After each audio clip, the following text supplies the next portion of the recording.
Hey everybody, welcome to Top 10 Thursday on the Mana Leek. I'm John as always, and Rivals comes out tomorrow. Sure, most of us have been drafting it all week on MTGO, but go with me here. It comes out tomorrow, and I'm really excited to finally draft it in paper. I was in the extremely unpopular camp who actually enjoyed Ixalan draft, and I'm hoping that Rivals of Ixalan will only make it better. Early suggestions are not great, but early suggestions are really accurate. Regardless, let's take a look at the top 10 rares or mythics I most want to see when opening my packs to draft this format. Now make a note, these are not the most powerful rares, they're just the 10 that I most want to play with. Up first at number 10 is Protean Raider. I love clones, I really do, especially when they're cheapish like this one. Requiring the attack means that it may not always be on, but even if you have to throw a creature off to its demise, Raid will be triggered and you can copy either your big bomb or theirs. Luckily, blue-red aggro seems to be a huge player, at least early in this format, so first picking a Protean Raider sounds like a really good idea.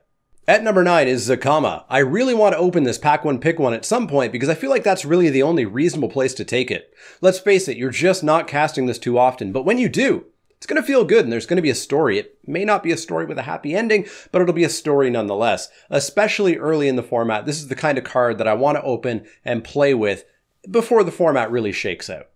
Number 8 is Form of the Dinosaur. This one I want to try out just to get some experience with it. It's possibly the most controversial card, with people ranging from it being utterly unplayable to people thinking that it's solidly good. I'm in the I think it's good camp. Maybe, but I want to actually try it to find out. There's obviously board states where this will kill you, way too fast, but you don't put it down in those states. It's a dead card, but you're not forced to actually play it. You can just keep it in your hand. So number 8, Form of the Dinosaur. Up next at number 7 is Raptor. Similar to Zakama, this is hard to cast. 8 mana is a tall ask when there's a good amount of unconditional removal kicking around to just kill it. Obviously, the dream is to have this with a Forerunner and boom, get 8 of these. How do you lose at that point? Well, flyers are how you lose at that point. Regardless, I really want to give Raptor a go, even if I'm going to die with it in my hand a fair bit. Number 6 is Journey to Eternity. I wasn't super high on Journey to Eternity in my set review. Similar to Dead Man's Chest, I was worried about what if you just never get the creature to die. Well, when it's your creature, if your creature doesn't die, it means your opponent is either not blocking it or they're not attacking into it, which are both pretty solid things. Beyond that, I saw someone put this on a Lenda.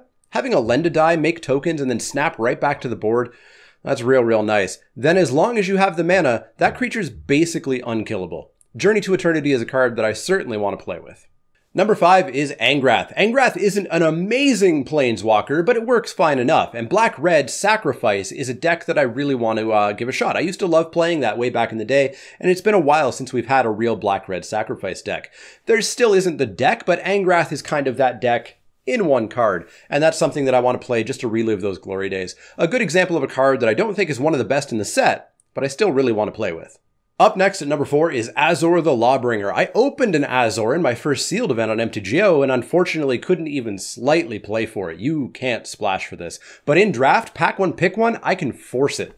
Getting to cast Sphinx's Rev hopefully multiple times a game will feel great and feel like I'm back playing Azorius Control in Return to Ravnica Standard. The only downside is my opponent likely dies way too fast for me to actually cast Sphinx's Rev too many times. At number 3 is Tender Schrute Dryad. This card is stupidly good. I think it'll be one of the rares that kind of hurts the format ultimately. It's just too good.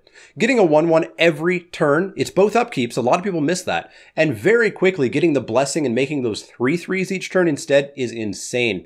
If your opponent doesn't have a removal within the first turn or two, they're going to be in some serious trouble. Having already played against a deck that had 2 of these, I think it's my turn to at least play one of them. Up next at number 2 is Tatsumaki, Primal Death. Tatsumaki is another rare that I think is going to be a little bit of a problem in this format. If your opponent reveals this on turn 2, you basically just need to scoop. Give up. The game's over. Your only hope is to play like they'll never hit 6 lands. This card is just brutal. Knowing perhaps several turns ahead that you're just screwed is going to be a real downer. And this being a rare means it's going to show up in your drafts a lot more than you'd like it to.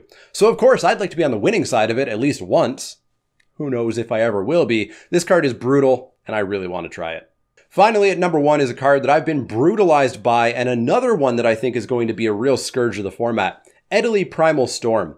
Stealing cards from your opponent's library is great. I got a real taste of that in Unstable playing the blue-black decks. Carrying that over into a black-bordered limited set is something that I definitely want to try.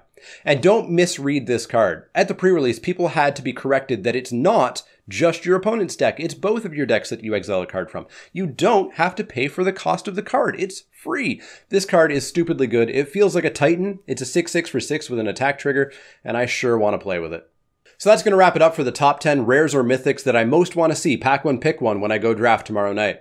Let me know what rares and mythics and cards you most want to try. Which cool ones do you really want to give a shot for? Which do you want to try just because they're stupidly brokenly powerful? Let me know in the comments down below. As always, if you have any questions, comments, or suggestions, you can find me on Twitter at the Mana Leek. That's L-E-E-K like the vegetable, not the card. You can also find me at facebook.com/themanaleek, twitch.tv/themanaleek, and patreon.com/themanaleek. If you like the content, click that thumbs up button, click subscribe if you want to see more. And if you do have questions, comments, or suggestions, let me know. Otherwise, see y'all next time.